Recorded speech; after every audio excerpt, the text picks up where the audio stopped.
Dios les bendiga a todos en esta hora. Es nuestro deseo que Dios les bendiga, que Dios les guarde, y aprovechamos a saludar a cada uno de los amigos y hermanos que hacen posible también que este mensaje llegue a otras personas y puedan recibir algo de Dios en sus vidas. En este momento yo quiero aprovechar para saludar a todos los hermanos que están lejos de esta tierra guatemalteca y que se encuentran por allá en otros lados. Dios les bendiga. Dios bendiga a todos los amigos y hermanos de Chicago que también nos ayudan a compartir estos mensajes. Dios bendiga a todos los hermanos que residen en Los Ángeles, que están en Filadelfia y en cualquier otro estado de los Estados Unidos. Que Dios les bendiga grandemente. Y es mi deseo compartir con ustedes esta noche un pequeño tema, pero importantísimo para la vida cristiana de este tiempo. Yo quiero hablar acerca de la última iglesia. Cantares capítulo 3, versículo 6, que nos dice de esta manera: ¿quién es esta que sube del desierto como columna de humo, sahumada de mirra y de incienso y de todo polvo aromático? Leo también en el libro de Cantares, en el capítulo 6 también, el verso 10 dice: ¿quién es esta que se muestra como el alba, hermosa como la luna, esclarecida como el sol, imponente como ejércitos en orden? Cuando hablamos de la última iglesia, nos recordamos de la primera, que es la iglesia del libro de los Hechos, una iglesia poderosa, una iglesia ungida, una iglesia de oración, una iglesia muy unida, una iglesia que compartía sus bienes para alimentarse entre ellos mismos debido al crecimiento que hubo de la iglesia en los primeros años del nacimiento glorioso de la iglesia. Y aunque la iglesia había nacido tiempo más antes con el Señor, porque Jesús tuvo 12 discípulos, los 70 a los cuales envió de dos en dos, y había uno que predicaba por su cuenta también, que hacía milagros y echaba fuera demonios. Entonces la iglesia, pues ya había un número de gente que predicaba y de que se identificaban, pero el poder glorioso de la iglesia surge en el día de Pentecostés, en donde la iglesia es bautizada en el poder del Espíritu Santo y donde 120 creyentes estaban reunidos orando, estaban adorando a Dios y buscando a Dios en ayuno y oración, y el Espíritu de Dios descendió poderosamente sobre esa iglesia. Miramos que esa iglesia, en el principio, pues no todo fue fácil, también hubo persecución, también hubo situaciones dentro de la iglesia. Miramos la muerte de los primeros 2 mentirosos que se enfrentaron al Espíritu Santo y fueron cortados dentro de la iglesia. No creamos que porque hoy no pasan esas cosas no volverán a pasar. Sí volverán a pasar, porque Dios es el mismo. Jesucristo es el mismo ayer, hoy y por los siglos de los siglos. No confiemos de que el Dios del libro de los Hechos pues era más severo que el de ahora. No, Dios es el mismo. Lo que pasa es que la Biblia dice que Dios ha sido paciente para con nosotros, no queriendo que ninguno perezca, sino que todos procedamos al arrepentimiento. Entonces el libro de Cantares profetiza el final de la iglesia, profetiza ese glorioso despertamiento que la iglesia habrá de tener en su último momento. Yo sé, mis hermanos, que usted, a donde esté, la situación hoy se ve opaca, se ve preocupante, miramos rostros afligidos, miramos rostros preocupados a causa de la situación que hoy se da. Yo sé que mucha gente se aflige por el alquiler de sus casas, por las rentas que hay que pagar, por los asuntos y servicios de la casa que también se pagan, porque en esta vida nada es gratis. Entonces hay zozobra en el mundo a causa de todo esto, pero también hay una iglesia que en medio de este asunto está afligida, está preocupada, está también sufriendo los mismos embates. Y el mundo no tiene la fuerza que la iglesia tiene.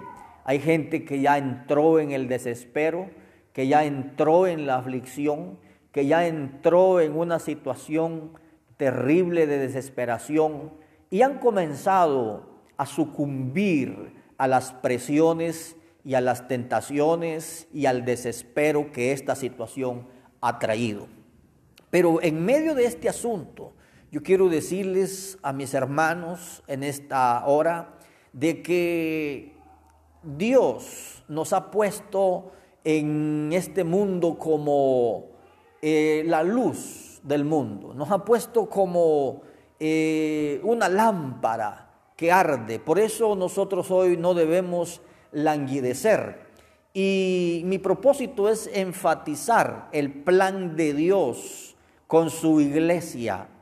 Hoy miramos una iglesia que está mezclada, una iglesia que está revuelta. Usted ve que la apostasía ha crecido dentro de la iglesia y cuesta definir la iglesia de este último tiempo. Miramos la gran confusión que hay acerca de la fe. La gente dice, ¿y quién tiene la verdad? Porque todos en algún modo dicen tener la realidad, tener la verdad.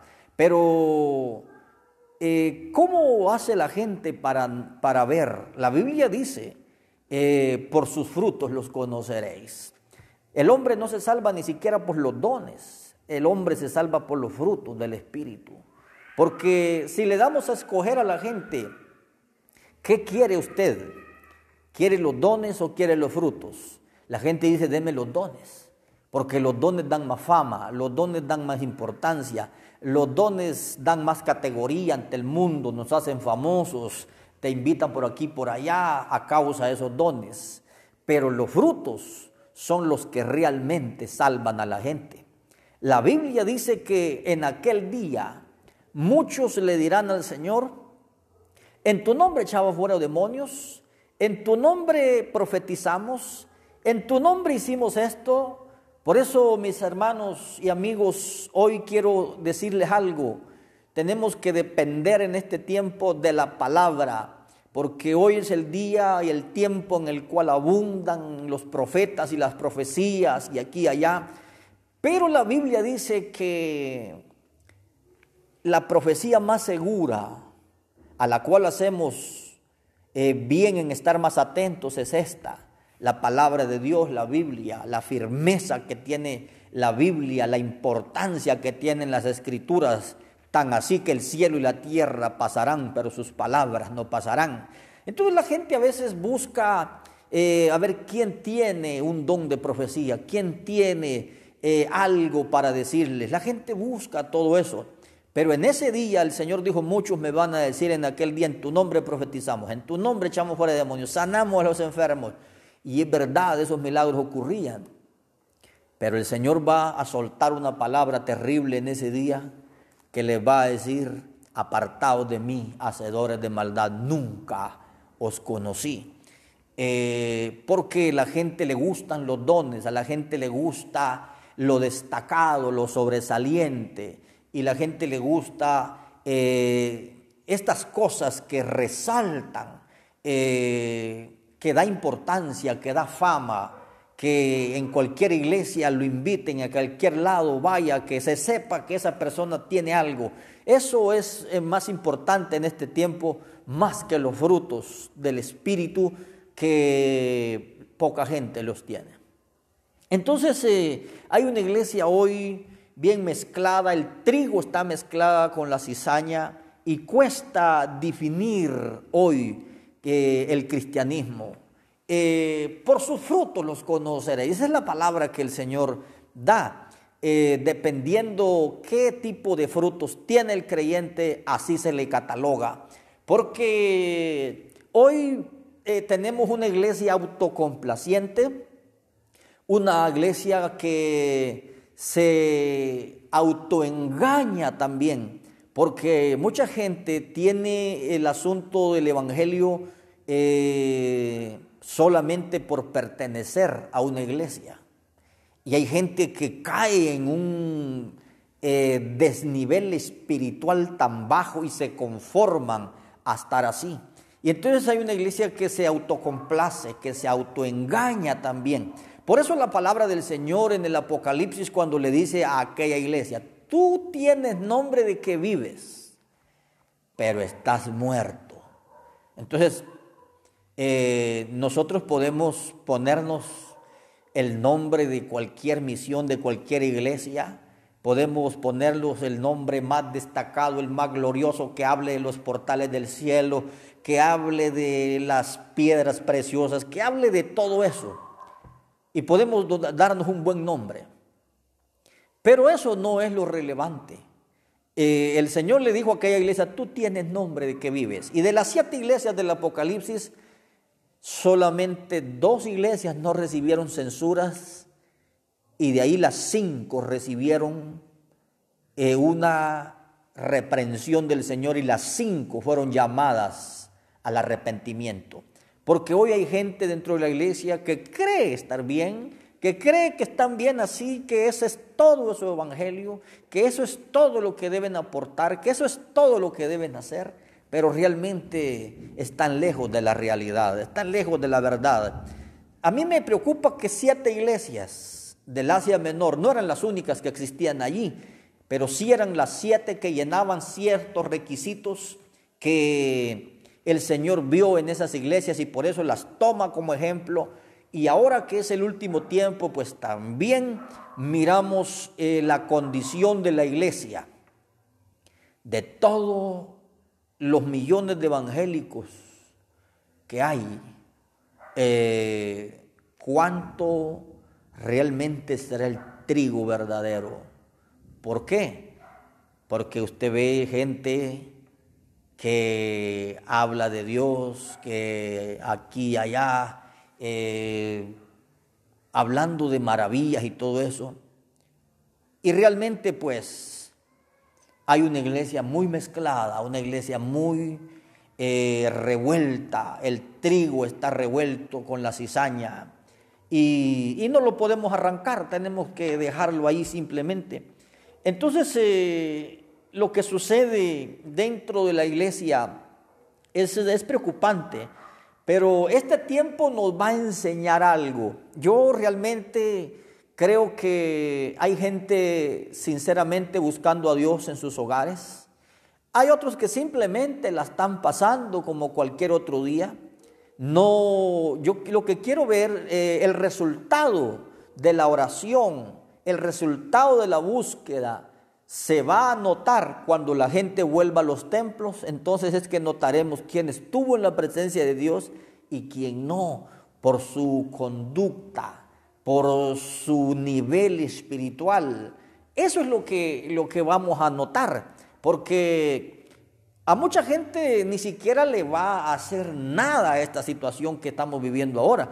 Y no es tampoco para escandalizarse. Hay gente que no le dice absolutamente nada a los muertos del Ecuador, no le dicen nada a los muertos en Nueva York, no le dicen nada a los muertos en cualquier otro país donde pase eso.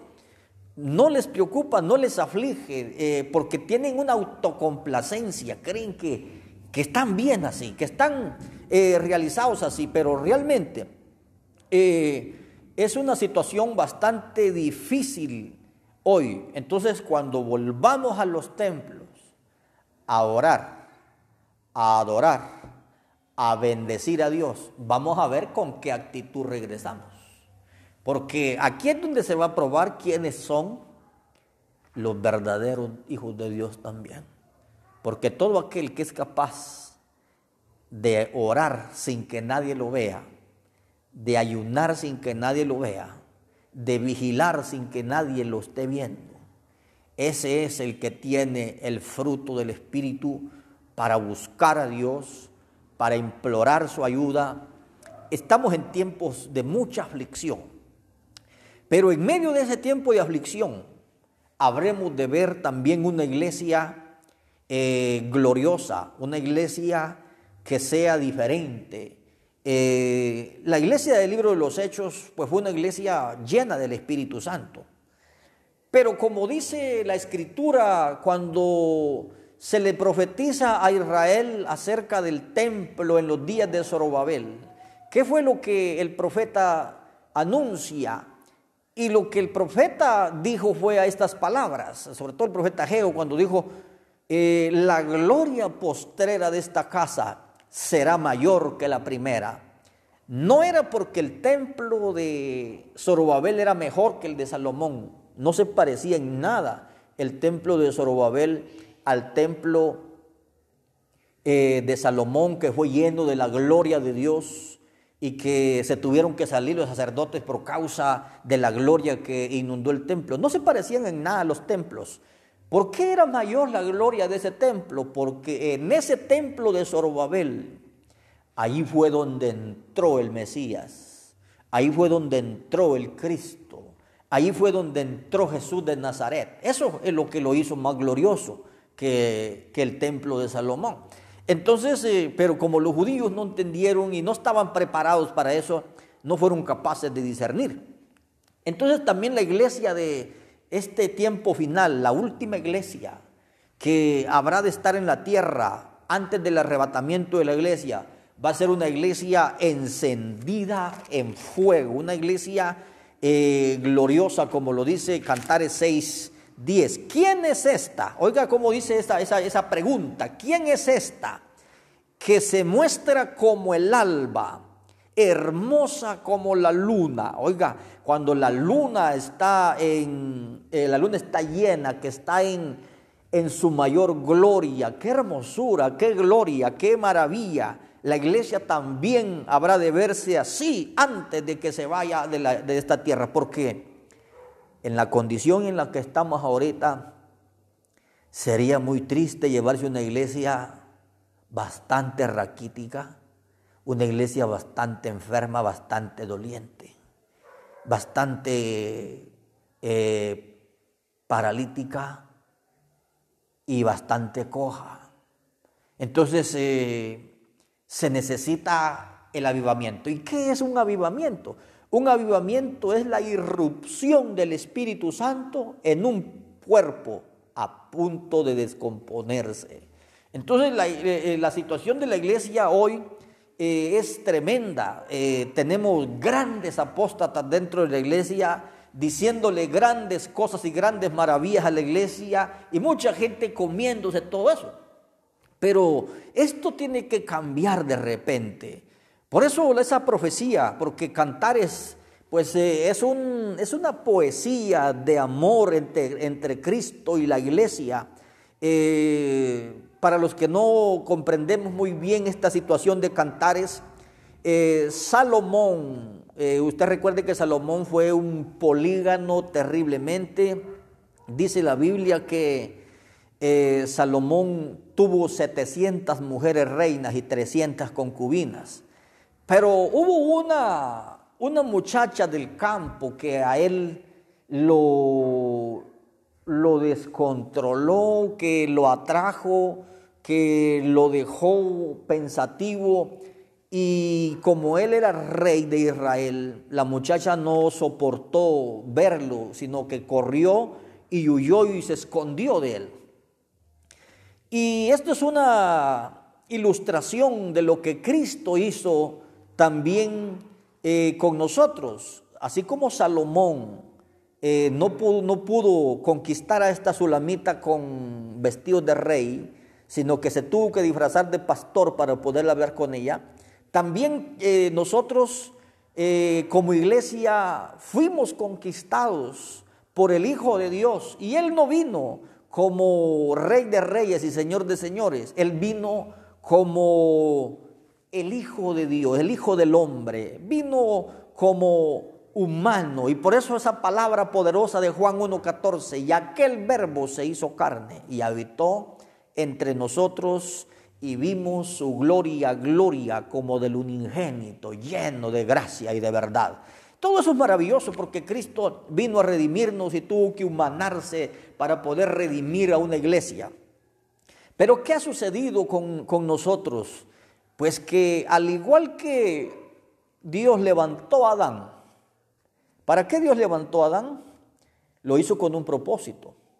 Anteriormente a eso, Dios tuvo un arcángel, tuvo un querubín que lo había hecho con un propósito. ¿Y qué hizo este querubín? Fallarle a Dios. Luego Dios levanta a Adán. ¿Adán qué hizo? Le falló a Dios. Luego Dios levanta a Israel. ¿Qué hizo Israel? Le falló a Dios. Y luego Dios levanta a la iglesia. ¿Y qué hemos hecho nosotros como cristianos? Fallarle a Dios.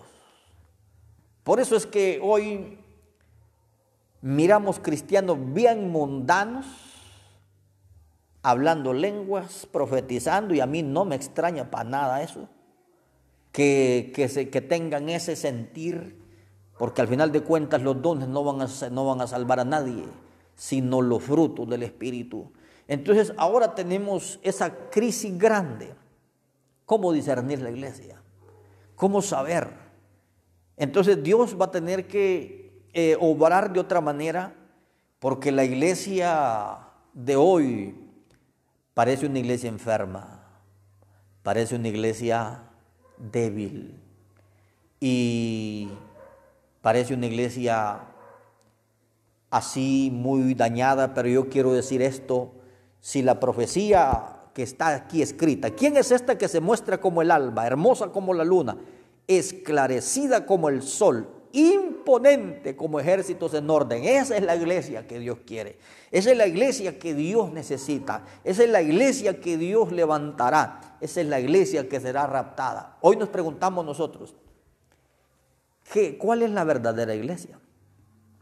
Porque si hacemos esa pregunta, los católicos van a decir: nosotros somos la iglesia única. Usted le pregunta a los unitarios, van a decir: no, nosotros somos los únicos. Y si le pregunta a los sabáticos, ellos también van a decir que ellos, por guardar el sábado, son los más importantes sobre la faz de la tierra. Todo el mundo tiene un paraguas religioso con el cual escudarse. Pero ¿cuál es la verdadera iglesia? Yo le voy a dar esta respuesta. La iglesia que se vaya en el rapto de la iglesia, esa es la verdadera iglesia. Y no importa cómo se llamen en la tierra. Los que se vayan, esos son los verdaderos cristianos. Entonces, y se profetiza el rapto de la iglesia también en este libro de Cantares, porque el capítulo 3 y el verso 6 se profetiza el arrebatamiento de la iglesia. Dice: ¿quién es esta que sube del desierto como columna de humo, sahumada de mirra y de incienso y de todo polvo aromático? Así se verá la iglesia el día que se vaya. Se va a ver como una columna de humo, todos de blanco, que van hacia arriba, que van subiendo, como dicen los voceros de Cristo, subirán cantando al cielo los que se vayan, y allí es donde la iglesia adorará. ¿Por qué seremos transformados en cuerpos de gloria? Porque vamos a pasar cerca del sol, y porque vamos a pasar por todos esos agujeros negros donde están llenos de demonios, y la iglesia tiene que pasar radiante, poderosa, llena de gloria de Dios. Por eso seremos transformados, porque iremos en cuerpos de gloria, viajando a una velocidad increíble. Entonces se profetiza el arrebatamiento de la iglesia. ¿Quién es esta que sube del desierto como columna de humo, sahumada de mirra y de incienso y de todo polvo aromático? Quiero decirle, hermanos, que los sufrimientos suyos, las lágrimas derramadas a causa de sus pruebas, no son en vano. Quiero decirle que sus tribulaciones van a producir también ese avivamiento. Yo sé que la crisis que estamos viendo hoy es tremenda y es hasta cierto punto preocupante, pero nosotros tenemos que hacer que estos nuestros ojos lloren en la presencia de Dios, como dice Jeremías. Quisiera que mis ojos, dice en el capítulo 9, fueran como fuentes de aguas para llorar por la hija de mi pueblo. Entonces nosotros hoy tendremos que buscar el avivamiento espiritual, y el avivamiento llega cuando la iglesia se humilla, la iglesia gime, la iglesia llora en la presencia de Dios. Entonces eso es lo que atrae. Y la iglesia que Dios se va a llevar, pues va a estar imponente, resplandeciente como la luna, como el sol en toda su fuerza, llena de la gloria de Dios.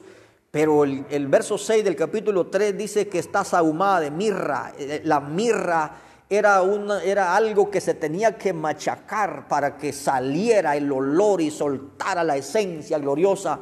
Y también la iglesia, siempre que ha sido perseguida, ha sido mutilada y ha sido la iglesia perseguida, es cuando mejor olor ha dado. Entonces, si esta situación vino para ponernos así como estamos hoy, pues gloria a Dios por eso. Tenemos que buscar a Dios y humillarnos. Tenemos que hacer que la gloria de Dios descienda a nuestra vida, que descienda a nuestra alma. Entonces, hermanos, esta es la profecía, y yo quiero darle por lo menos dos cosas. La iglesia tiene ya poco más de 2000 años de estar sobre la tierra. Y el apóstol Juan en la segunda carta dice, el anciano a la señora elegida. Esta señora tiene más de 2000 años. Y los que sabemos y hemos vivido en pueblos, cuando alguien moría en tiempos pasados, bueno, ahora ya casi no se usa eso, pero las iglesias católicas tenían una campana, y cuando alguien moría, doblaban las campanas, y la gente ya sabía que alguien había muerto porque doblaban las campanas. Esta señora de la cual el apóstol Juan habla, tiene también ya poco más de 2000 años, y por ella nunca doblarán las campanas. ¿Por qué? Porque la iglesia, su contenido es indestructible, su contenido es difícil de destruir. Lo han intentado otros y no lo han podido hacer. ¿Por qué no lo han podido hacer? Por la promesa que el Señor le hizo a la iglesia. Las puertas del infierno no prevalecerán contra ella. Por eso, mis hermanos y amigos, estamos cubiertos con la sangre de Cristo. Y mientras estemos cubiertos con la sangre de Cristo, no hay brujería, satanismo de ninguna clase que nos haga daño. Así venga de donde venga, sea la macumba de cualquier tipo de brujería que intenten contra la iglesia, las puertas del infierno no prevalecerán contra ella. Los demonios no pueden detener la iglesia. Las tinieblas no pueden vencernos si nosotros no nos dejamos. Entonces, hermanos y amigos, usted que todavía no se ha entregado a Cristo, le invitamos a venir a este Cristo, y si quiere participar de este levantamiento glorioso del cual muchos vamos a participar, tiene que venir a Cristo, tiene que venir a Él. El rapto de la iglesia va a ser algo real, y lo saben las naciones, y lo saben la gente de ciencia. Por ejemplo, la NASA en el año 2009 renovó todas sus cámaras que tienen ahí arriba en los satélites que tienen arriba volando. porque ellos dicen que algo va a pasar y que quieren grabar y que no quieren perderse detalle de eso que va a pasar, porque ellos saben que viene el arrebatamiento de la iglesia. Y me imagino que en una de esas cámaras va a quedar registrado el arrebatamiento de la iglesia. Claro que el anticristo, cuando aparezca, va a negar rotundamente que eso es lo que ha pasado, porque después del rapto se va a hacer un censo a ver cuántos faltan. Y sería muy vergonzoso que nosotros como evangélicos nos quedásemos en la tierra a dar detalles de lo que ha pasado. Entonces, el secreto de la iglesia es, y el poder de la iglesia es porque su contenido es indestructible. El Señor dijo: sobre esta roca, o sea, Cristo, sobre esta roca edificaré mi iglesia, y las puertas del infierno, del Hades, no prevalecerán. Entonces, por eso es la firmeza de la iglesia. Entonces, ¿cuál es el secreto de su eterna juventud? Porque gente se ha levantado con intenciones de erradicar la iglesia. Y lo han intentado políticos, lo intentó el comunismo y el comunismo cayó y la iglesia sigue en pie. Lo intentó Hitler, Hitler murió y la iglesia sigue en pie.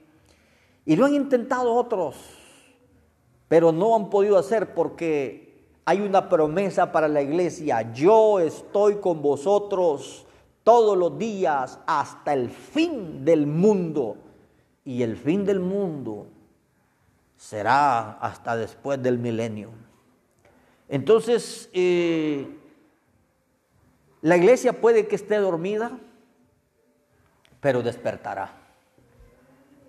La iglesia puede que esté, como dice la carta de Hebreos, levantadas las manos caídas y las rodillas paralizadas.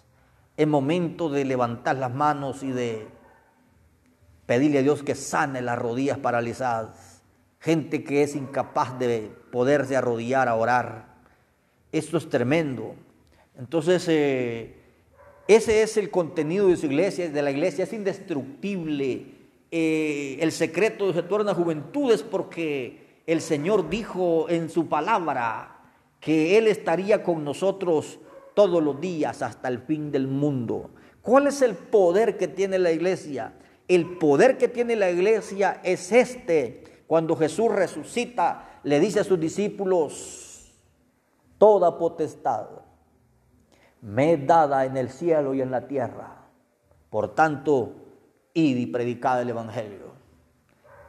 Tenemos que hacer algo. Hay que aprovechar estos momentos de encierro, porque hay momentos que conviene que salgamos y hay momentos que nos conviene también estarnos encerrados. Dios, por ejemplo, a Elías le decía: escóndete. Y Elías se escondía hasta por 3 años y medio. Luego le decía: muéstrate. Entonces, cuando él se mostraba, ya venía ungido, ya venía lleno, ya venía con poder, porque había buscado a Dios en la soledad, esos días de soledad. Entonces, nosotros ahora estamos encerrados, aprovechemos para orar, para enseñarle la ley de Dios a nuestros hijos, para enseñarles quién es el Dios de la Biblia, porque el tiempo se va acortando y debemos despertar pronto para que Dios haga la obra que necesita. La Biblia dice que muchos postreros serán primeros, porque los que se van a convertir de último van a ser más efectivos que los que ya están cansados dentro de la iglesia. Entonces, hoy miramos una iglesia totalmente apóstata, totalmente descarriada. Hoy más bien es una iglesia de exhibición. ¿Quién tiene la mejor peluca pintada? ¿Quién tiene las mejores uñas más largas? ¿Quién exhibe el mejor maquillaje? Y todo eso se vende dentro de la iglesia con descuento cristiano para pervertir más a la iglesia. Entonces, cuesta identificar a un cristiano en estos días, pero por sus frutos los conoceréis. Cualquiera puede decir, bueno, yo tengo el mejor grupo, pertenezco a la mejor misión, pero yo quiero decirle que la mejor iglesia será la que se vaya. Y la iglesia habrá de ser bendecida, la iglesia habrá de ser llena de la gloria de Dios, pero ahora estos sufrimientos, como lo dice la Biblia aquí en Cantares 3:6, sahumada de mirra y de incienso, que es algo que tiene que ver con la oración del pueblo de Dios, porque toda oración que el pueblo de Dios hace se va acumulando, según dice la Biblia, en el incensario que tiene el Señor en su presencia, y de todo polvo aromático. Todas las pruebas que nos vienen son difíciles, pero eso es lo que le da a la iglesia el verdadero olor, el verdadero color, el verdadero sentido. Entonces, esforcémonos por nuestro Dios, esforcémonos por nuestra familia, y haga Jehová lo que bien le pareciere. Pero este es el tiempo, amados hermanos y amigos, en que la iglesia tendrá que resurgir con más fuerza y resurgir con más bendición. Entonces habrá que aprovechar estos momentos con nuestra familia, porque si la familia está mal, la iglesia también lo está, porque la iglesia se compone de familias. Si la familia está corrompida, la iglesia también lo está. Si los padres de familia están corrompidos, los hijos por ende también lo estarán. Entonces, es por eso que este tiempo servirá para reflexión, para buscar, para humillarnos, para entender los propósitos de Dios, para escudriñar las Escrituras. Hay que llenarnos de la Biblia, hay que llenarnos de Dios, hay que estudiar la palabra. Entonces, le dejo esta reflexión acerca de cómo será la última iglesia, cómo será esa última obra que Dios hará dentro de la iglesia. Entonces, así de esta manera, me dirijo a usted de una manera respetuosa, pero sincera. Lo que trato de hacer, lo hago con todo mi corazón, a fin de serle de bendición a una persona. Doy gracias a Dios que estos mensajes están llegando tanto por este medio, y los hemos puesto también en un canal de YouTube, y allí pues veo hermanos que lo ven, por lo menos un mensaje tiene como 50 vistas, ya eso pues habla de que 50 personas han visto eso, y me alegro por eso, porque a alguien tiene que servirle. Yo sé que hay cristianos apóstatas que a esto no le dan importancia, ni puede que no les sirva para nada, porque la situación del mundo y de los creyentes se va a poner tan dura y tan fea que ya no hay nada que espante a los creyentes, nada. Pero la situación espiritual será para aquellos, dice la Biblia, bienaventurados los que tienen hambre y sed de justicia, porque ellos serán saciados. ¿Tiene usted hambre de Dios? ¿Tiene usted interés de irse en el rapto de la iglesia? Pues entonces habrá que humillarnos, habrá que buscar a Dios con sinceridad, habrá que buscar al Señor con intensidad, porque el mundo va a cambiar radicalmente en estos tiempos, totalmente. Y nosotros tenemos que estar preparados para ese final glorioso de la iglesia. Entonces, sé que no podemos congregarnos en los templos por situaciones de sabiduría y de obediencia, no lo podemos hacer. Pero en los templos tenemos que dar la guerra, tenemos que dar la batalla. Satanás tiene que sufrir con la última iglesia llena del Espíritu Santo. Dicen que cuando Napoleón Bonaparte estaba conquistando las tierras, extendió en un mapa grande el territorio chino, y cuando vio a China le dijo a su gente: no, este es un gigante dormido, no lo despierten, porque si lo despiertan, le dijo, realmente asombrará al mundo, sacudirá al mundo. Entonces Napoleón sabía que ese gigante era China. Pero si lo traemos al campo espiritual, el diablo también piensa lo mismo de la iglesia. La iglesia está dormida, no la despierten, porque si la despiertan, sacudirá al mundo. Entonces, no importa lo que hoy miremos, mis hermanos y amigos, ya viene la recompensa, como dice el himno. Ya no vamos a llorar. Estas lágrimas que hoy estamos derramando, un día serán enjugadas en la presencia de Dios. Por eso les animo a seguir luchando y a seguir proyectados y a esperar al Señor, porque de pronto la iglesia se irá de esta tierra. Pero mientras, esforcémonos, oremos, busquemos al Señor. Que Dios le bendiga. Quiero hacer esta breve oración para usted. Padre, en el nombre del Señor Jesucristo, en esta noche he compartido, Dios mío, esta palabra sencilla, Dios mío, que está a falta de muchas cosas. Quizás no lleva, Dios mío poderoso, la nata del intelectualismo, ni lleva tampoco las tiaras de la filosofía, pero es una sencilla ofrenda de panes y peces. Señor mi Dios, en este momento te ruego por toda esa audiencia, Señor mi Dios, que lo ven en Carchá, en Cobán, en México, en Estados Unidos, en cualquier estado.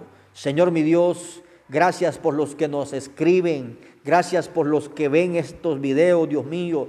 Te pido que a un alma le sirva, que a un corazón, Dios mío, le sirva, que a alguien le traiga, Dios mío, ese deseo de arrepentimiento, que el Espíritu de Dios traiga convicción de justicia, de juicio y de pecado. Señor mi Dios, te pido que tú traigas, Dios mío, convicción a los corazones. En esta hora, Dios mío, te rogamos por este país y por los países que están padeciendo, Dios mío. Señor mi Dios, hasta que tú intervengas poderosamente, hasta entonces, Dios mío, se frenará, Dios mío poderoso, ese virus maligno que se ha desatado en el mundo. Dios del cielo, en este momento bendice a tu iglesia sobre la faz de la tierra, en los 5 continentes del mundo, en donde la iglesia está presente y dándole batallas al infierno. Señor, te ruego que tú bendigas poderosamente a toda la audiencia, Dios mío, de Facebook y de YouTube también, Padre bueno. En el nombre de Jesús te pedimos misericordia por todos nuestros paisanos que están en el norte. En el nombre de Jesucristo te lo pedimos en esta hora, Dios mío. Gracias, Padre Santo. Amén. Amén. Dios me les bendiga. Hasta la próxima.